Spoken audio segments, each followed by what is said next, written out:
So hello guys, welcome back to the channel Akash discovery.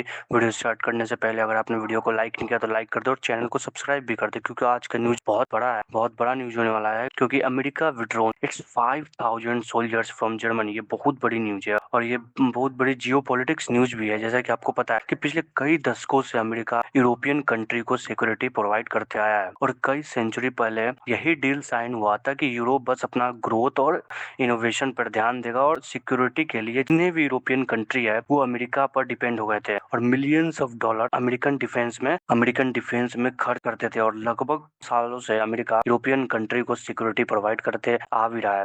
अगर हम बात करें तो सिर्फ जर्मनी में यूएस के 35 से 40 हजार सोल्जर डिप्लॉय रहते थे, जिससे अब ट्रम्प कम करना चाहते हैं। क्योंकि जैसा कि आपको पता है कि यूएस लगभग 2 महीनों से ईरान वॉर लड़ रहा है। जिस तरह से यूएस डिफेंस इक्विपमेंट और यूएस का नुकसान हुआ है, डिफेंस इक्विपमेंट और भी चीजों का नुकसान हुआ है, जिसके बाद ट्रम्प ने सभी नाटो कंट्री को अपनी नेवी वॉरशिप या ट्रूप्स भेजने के लिए बोला था। लेकिन कोई भी नाटो कंट्री यूएस का हेल्प करने से मना कर देता है, जब यह बोलकर कि ये हमारी वॉर नहीं है, ये अनकंडीशनल वॉर है, हम इसमें पार्टिसिपेट नहीं करेंगे। अब हमें सोचना चाहिए बट कि जो ये डिसीजन था नाटो कंट्री का, ये सही था। क्योंकि नाटो कंट्री के वॉर में एंटर करते ही रसिया और चाइना ईरान के सपोर्ट में आ जाते हैं। वैसे तो पीछे से चाइना और रसिया ईरान को सपोर्ट कर ही रहा है, लेकिन नाटो कंट्री को वॉर में पार्टिसिपेट नहीं करने के कारण ट्रम्प लगातार नाटो को पेपर टाइगर रहे थे और ऐसा लग रहा था कि वो नाटो जो ट्रीटी है उसको खत्म करना चाहते हैं, जो अब धीरे धीरे लग भी रहा है। क्योंकि ट्रम्प अब यूएस आर्मी को जर्मनी से हटा रहे हैं, धीरे धीरे करके हटा रहे हैं।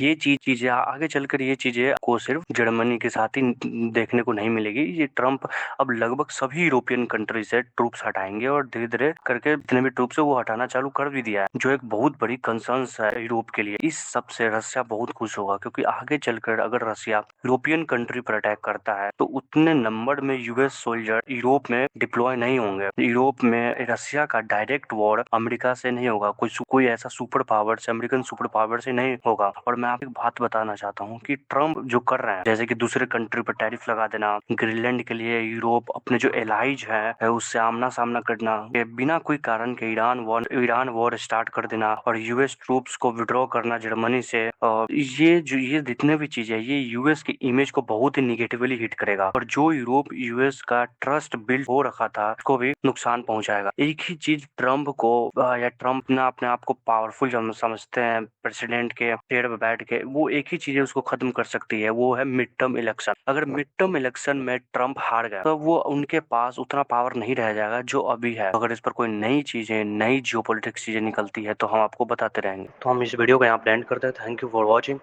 अगर आपने लाइक और सब्सक्राइब नहीं किया है तो लाइक और सब्सक्राइब जरूर करते हैं।